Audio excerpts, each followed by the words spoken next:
Olá pessoal, boa tarde. Aqui é o professor Orivaldo e no vídeo de hoje nós vamos falar de um outro lado da história do Banco Master. E são temas interessantes para a gente parar e pensar, ok? Então eu vou começar a apresentar para vocês os slides que eu montei. Então, este é o tema e ao mesmo tempo é a pergunta que eu faço. Qual é a responsabilidade da auditoria externa nas fraudes do Banco Master? Qual é?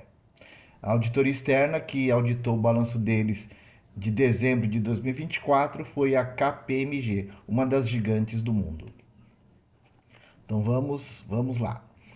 Empresas de auditoria das demonstrações contábeis existem com o propósito de gerar uma razoável segurança de que não há grandes problemas na empresa auditada.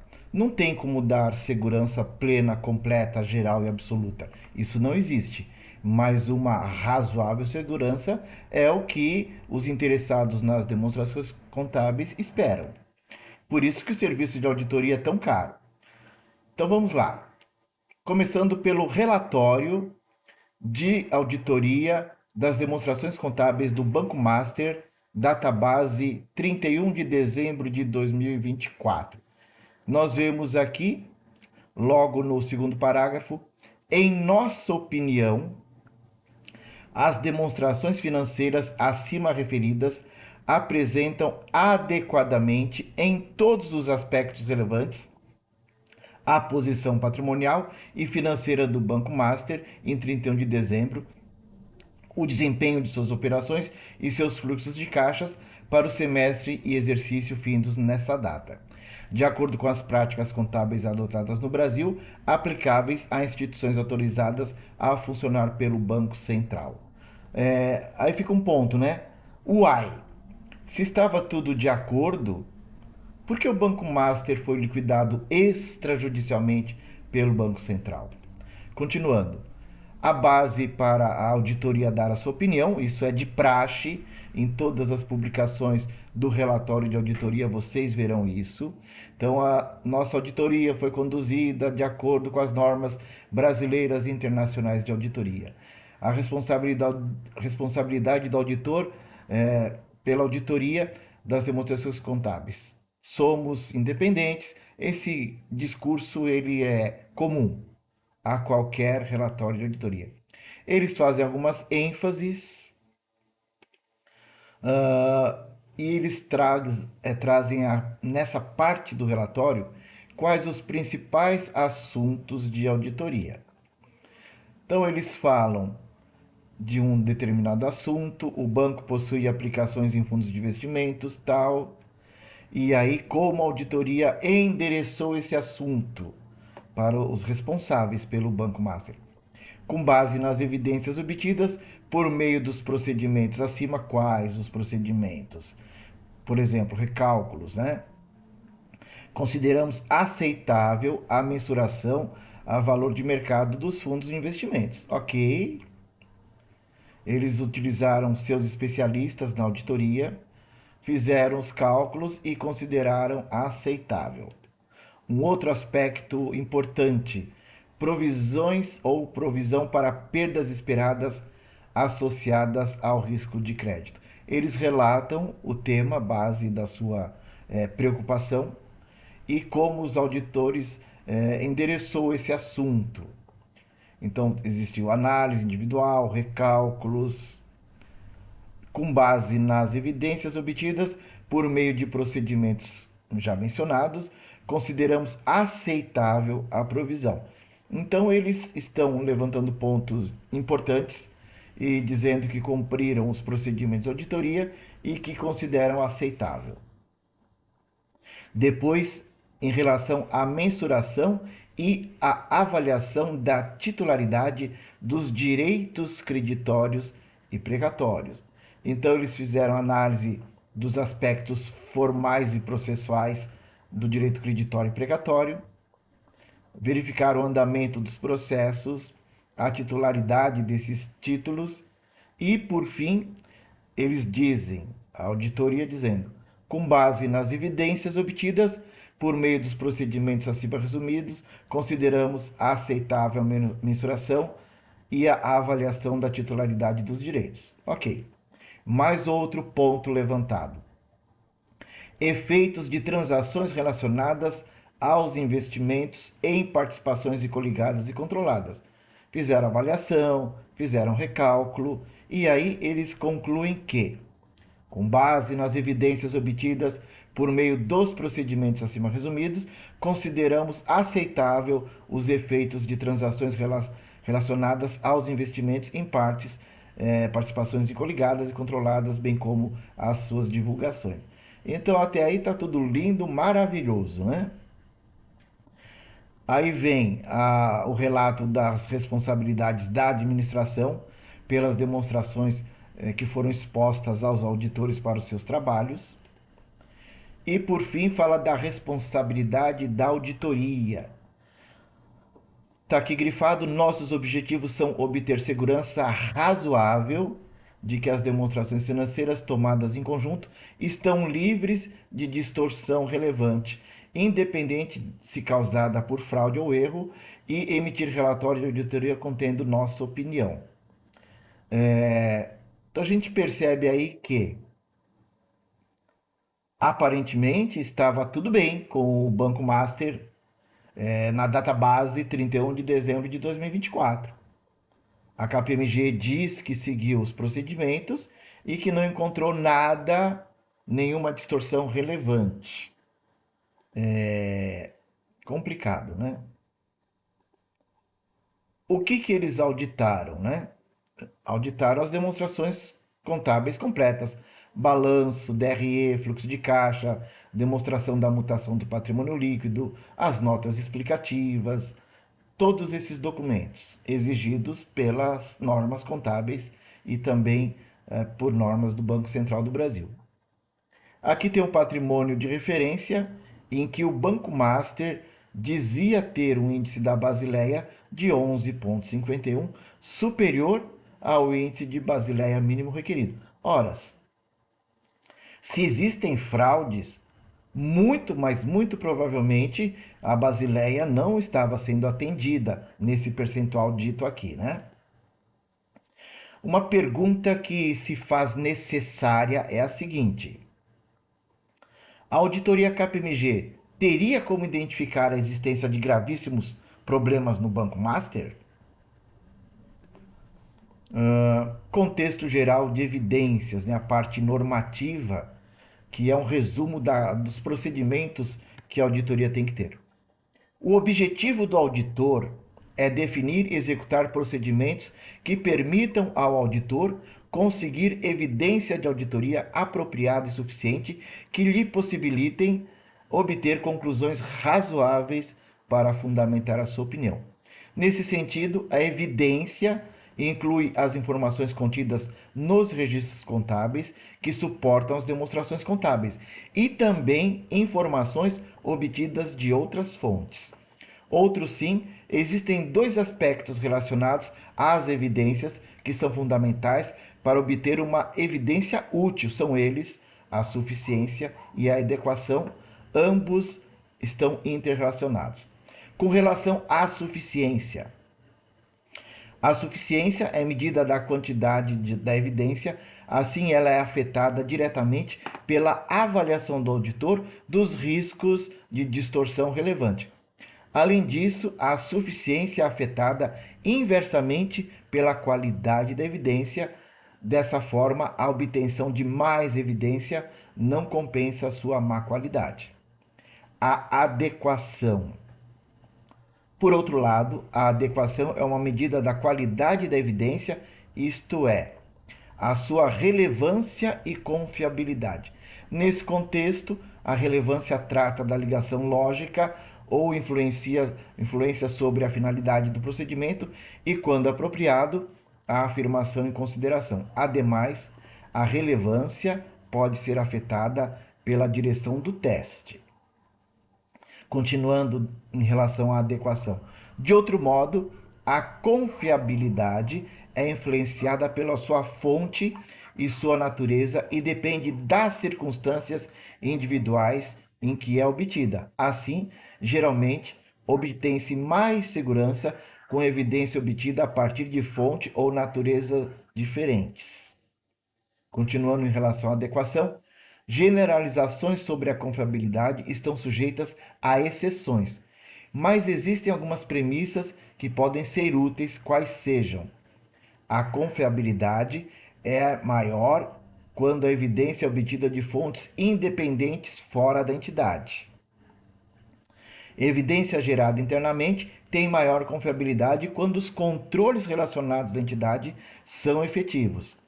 Evidência obtida diretamente pelo auditor é mais confiável do que a obtida indiretamente. Evidência em forma de documentos é mais confiável do que a verbalmente. Documentos originais geram evidências mais confiáveis. Continuando com o contexto geral dos procedimentos de auditoria. Classificação dos procedimentos de auditoria. Abaixo segue o esquema das classificações dos procedimentos de auditoria, isto é, a forma como os procedimentos podem ser utilizados. Procedimentos de avaliação de riscos, procedimentos adicionais, testes de controle, procedimentos substantivos, teste de detalhes, de classes de transações, saldos de contas e divulgações, procedimentos analíticos e substantivos. Meios de seleção para executar os procedimentos de auditoria. Existem certos pré-requisitos para definir os testes de auditoria, entre eles temos a seleção adequada dos itens a serem testados. Assim, temos os seguintes meios para selecionar os itens a serem testados: seleção de todos os itens, exame de 100%, isso é impraticável, né? Dependendo do tamanho da instituição auditada. Seleção de itens específicos e amostragem.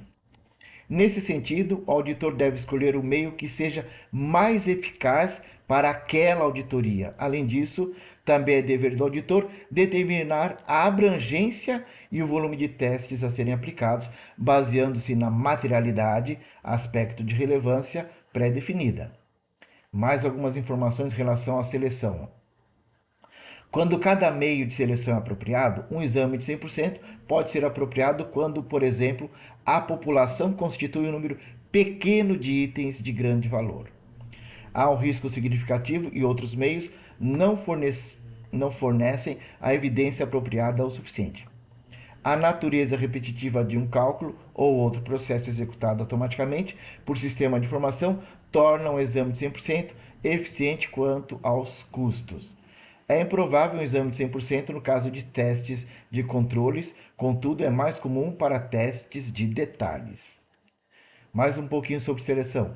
Apesar de estar sujeita ao risco de não amostragem, não pode haver projeção. A seleção de itens específicos pode ser apropriada quando incluir valor alto ou itens-chave, todos os itens acima de certo valor, itens para obtenção da informação. Agora, especificamente da amostragem. A amostragem é utilizada após uma análise de relevância, risco e responsabilidade. Nesse sentido, espera-se resultados mais adequados e com maior segurança nesse meio de seleção quando a amostra é retirada de uma população grande e pulverizada e baseando-se na imparcialidade. Entretanto, não se recomenda amostragens quando a população é considerada muito pequena e a sua amostra fica relativamente grande.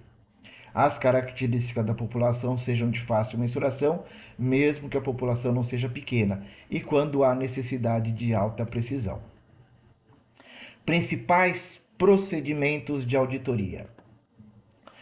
Os principais procedimentos de auditoria, cabe reforçar que os procedimentos a seguir podem ser utilizados, dependendo do contexto, como procedimentos de avaliação de riscos ou como procedimentos adicionais. Estes últimos ainda podem ser testes de controles ou procedimentos substantivos. Sabe-se que o auditor deve incorporar elementos de imprevisibilidade na seleção dos procedimentos, conforme a NBC-TA 240. Nesse sentido, a maior parte do trabalho do auditor para formar a sua opinião consiste na obtenção e avaliação da evidência de auditoria.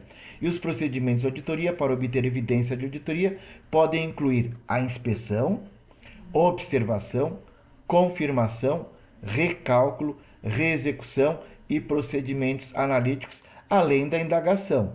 Eles são aplicados muitas vezes em combinação. A NBC-TA 240-R1, a responsabilidade do auditor em relação à fraude no contexto da auditoria de demonstrações contábeis. A responsabilidade do auditor. Item 5. O auditor que realiza a auditoria de acordo com as normas de auditoria é responsável por obter segurança razoável de que as demonstrações contábeis, como um todo, não contêm distorções relevantes causadas por fraude ou erro, conforme descrito na NBC-TA 200. Devido às limitações inerentes da auditoria, há um risco inevitável de que algumas distorções relevantes nas demonstrações contábeis podem não ser detectadas, apesar de a auditoria ser devidamente planejada e realizada de acordo com as normas de auditoria. Então, há exceção. Então, resumo dos procedimentos: inspeção, observação, confirmação externa, recálculo e procedimentos analíticos. Procedimentos de inspeção envolve o exame de registros ou documentos internos ou externos em papel, em forma eletrônica ou outras mídias, ou exame físico de ativos. Observação. A observação consiste no exame de processo ou procedimento executado por outros. Por exemplo, a observação pelo auditor de contagem de estoque pelos empregados da entidade ou da execução de atividades de controle. Assim, a observação fornece evidência de auditoria a respeito da execução de processo ou procedimento, mas é limitada ao ponto do tempo em que a observação ocorre e pelo fato de que o ato de ser observado pode afetar a maneira como o processo ou procedimento é executado. Confirmação externa. A confirmação externa representa evidência de auditoria obtida pelo auditor como resposta escrita de terceiros. A parte que confirma ao auditor, em forma escrita, eletrônica ou em outra mídia. Nesse sentido, os procedimentos de confirmação externa frequentemente são relevantes no tratamento de afirmações associadas a certos saldos contábeis e seus elementos. Contudo, as confirmações externas não precisam se restringir apenas a saldos contábeis. Antigamente nós chamávamos isso de cartas de circularização ou de confirmação. Confirmação externa. É evidência de auditoria obtida como resposta por escrito direta para o auditor de um terceiro, a parte que confirma em papel, no formato eletrônico ou mídia. Tipos de confirmação positiva.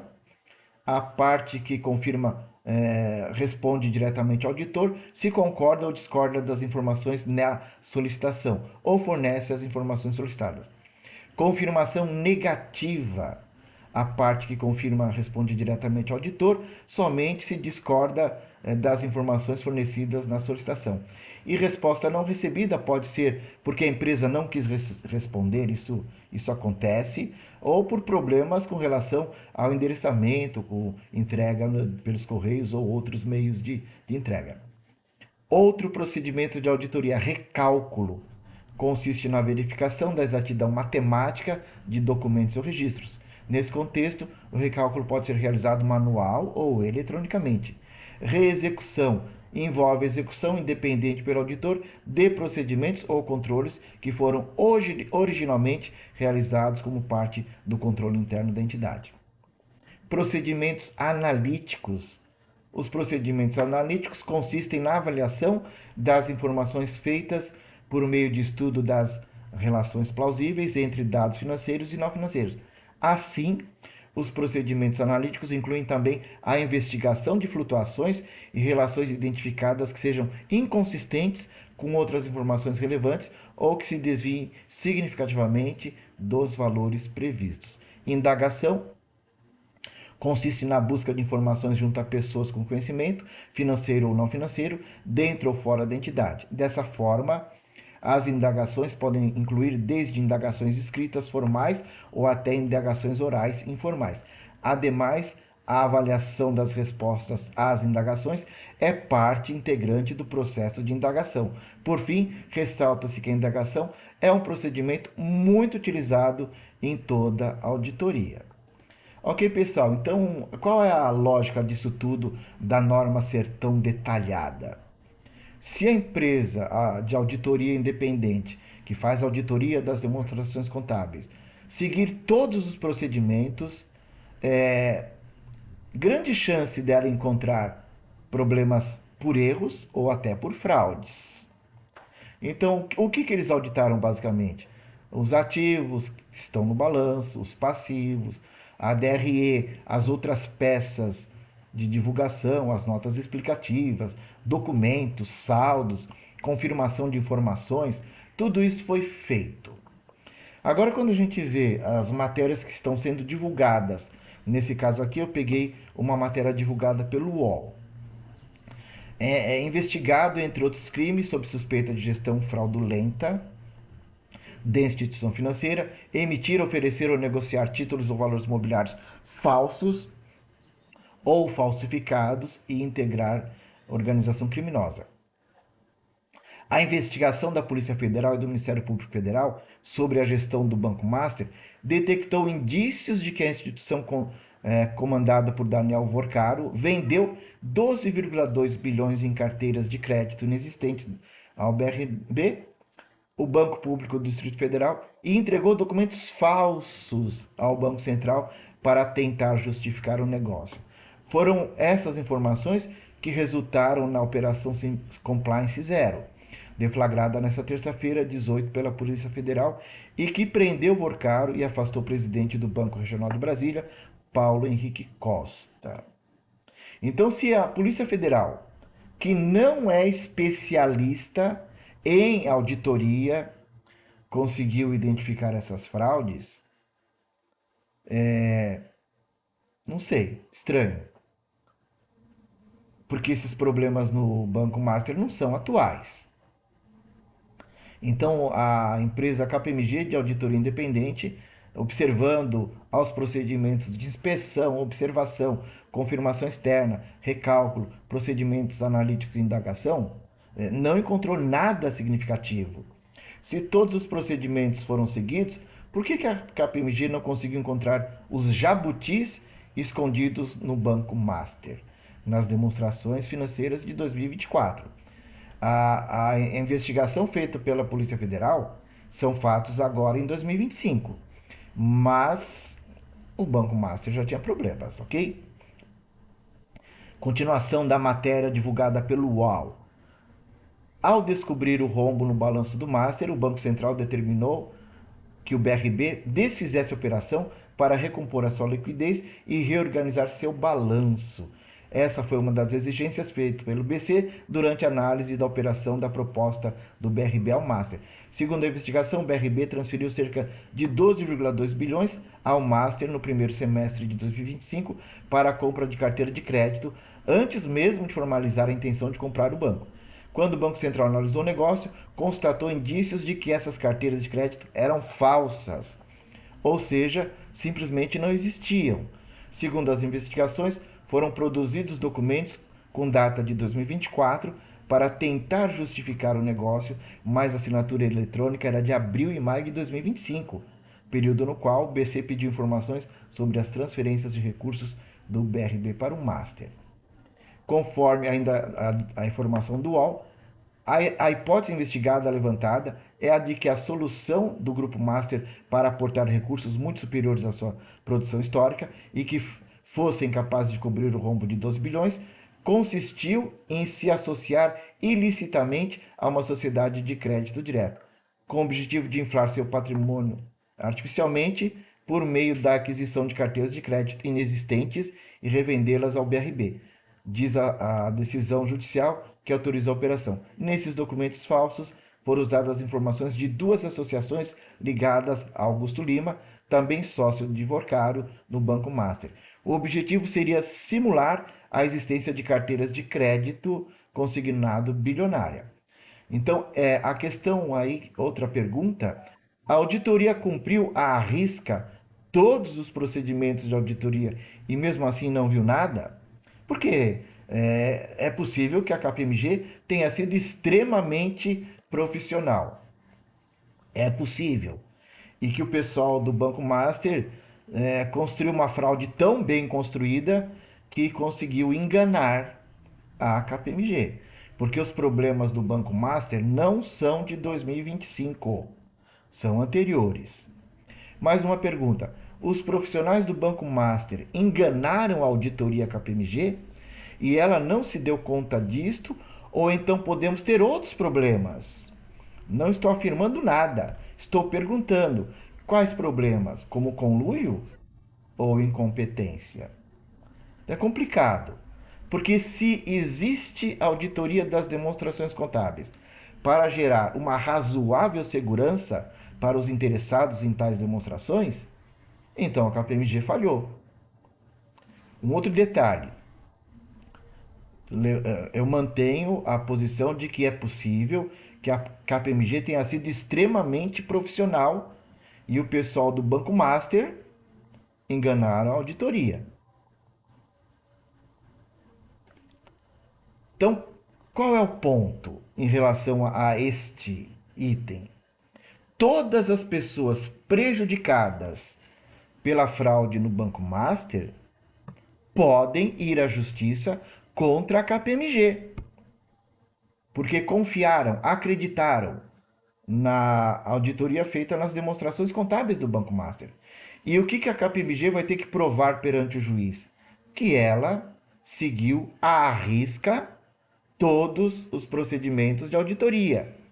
Se ela não conseguir comprovar que seguiu à risca todos os procedimentos de auditoria, ela vai ter problemas financeiros. Então, pessoal, a gente tem aí mais um ponto para se pensar em relação ao Banco Master. Complicado, né? Muito complicado. E aí eu levanto essa bola. Qual é a responsabilidade de uma auditoria externa quando acontecem fraudes?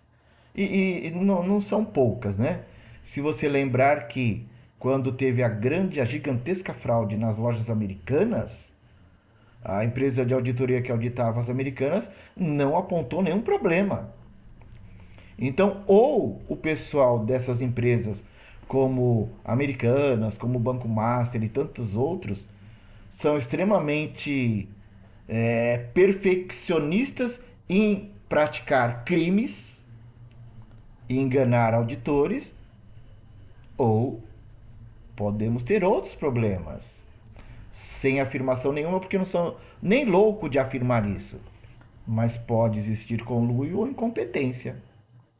Eu prefiro acreditar na honestidade da KPMG e na qualidade dos seus profissionais. Mas não tenho dúvidas. Pessoas entrarão na justiça contra a KPMG. Porque acreditaram nos pareceres de auditoria. Então, pessoal, era isso que eu tinha para hoje. Obrigado aí pelas visualizações dos vídeos deste canal. O vídeo ficou um pouco longo, mas era importante e necessário. Abraços!